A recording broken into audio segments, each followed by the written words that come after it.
And action.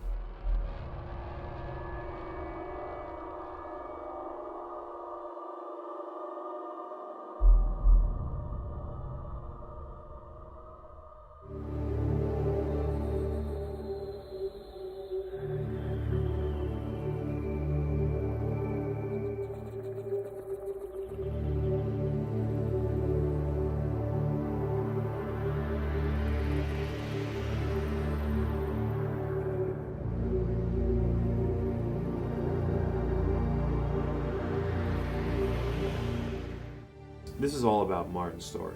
So it's Martin being kidnapped at 6 years old, and then instead of jumping forward like we did in the first film 10 years later to when he's more of an adult, this goes 5 years to where he's transforms from a normal kid into what he becomes in the first film. And it really dives into the psychology and the psychosis of what creates a serial killer, what made Martin what he is. And it explores that idea that, you know, is it environment that changes somebody, or is it something, you know, inherent in the person on its own that makes them a certain way? The lead character, Allison, who's her parents die, and so she's forced to go live with her uncle in Pennsylvania.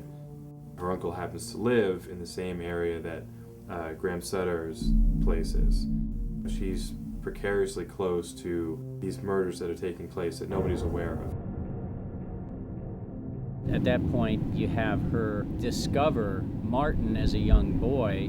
Her awareness of his existence in what appears to be an unhospitable environment causes her to look into why he's there, and that's how they become involved, interacting with each other. Her character, being an outsider, she comes in, and because she's not so desensitized to her surroundings, notices there's something not right, and that initiates her wanting to investigate it further and further until she finally kind of, you know, goes in and disturbs the hornet's nest, and it comes out and destroys everything close to her.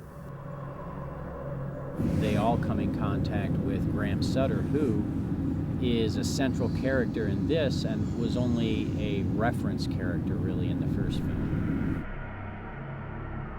One of the interesting things about Sutter is he's able to exist in a normal world and walk among us with nobody really recognizing that, you know, there's something out of the ordinary, because he's just like you or me, you know, and that's what's kind of sinister about him and scary about him, is that he can just blend in. He is the guy that in the prequel to Malevolence is the one who's responsible basically for making Martin become who he becomes. It's a dysfunctional legacy that gets passed along from Graham's father to him, as we learn in this movie. But this also then connects, to Malevolence, in that you see that my training or my raising, my upbringing of Martin makes him become who he becomes then. Sutter has certain psychological weapons that he uses to keep Martin where he is. Martin certainly has the ability to leave, but the mental torture that he goes through is, I equate it to the Helsinki syndrome, because it's almost like he's a prisoner and yet he's not. He's kind of a prisoner in his mind. I was certainly inspired by stories of girls who are kidnapped and kept as slaves in closets and have every opportunity to just walk away, and yet they don't.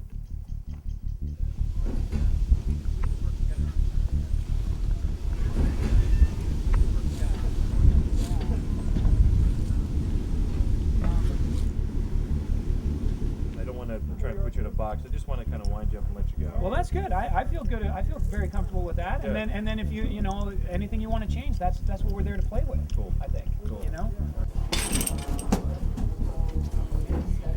We're shooting the recreation, really, of the scenes that open the original film. Martin's first experience seeing what Graham Sutter does. Just hang it and see. 5, 4, 3, 2, 1. So Sutter's shoulders here. South shoulders in the shot. Yeah. Let's bring him in then. So we're going to get his hair and Sutter's shoulder, and then we're good to go. Here we go, Chase. Daylight and set. And action. There's a degree of sensitivity working with a 6-year-old, and I think, you know, you want to have that one to make it okay for him to have an understanding that we're doing pretend, yet at the same time you don't want to go too far where you Can't take it seriously. You got to be able to take it seriously.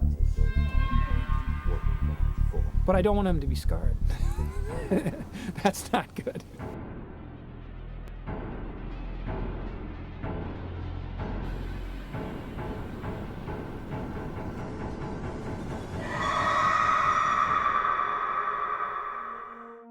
We're hoping to provide a refreshing, psychologically terrifying, but emotionally complex film that has a lot of dramatic and storytelling elements, not just gratuitous violence, and have people as frightened in their minds as they are from what they see.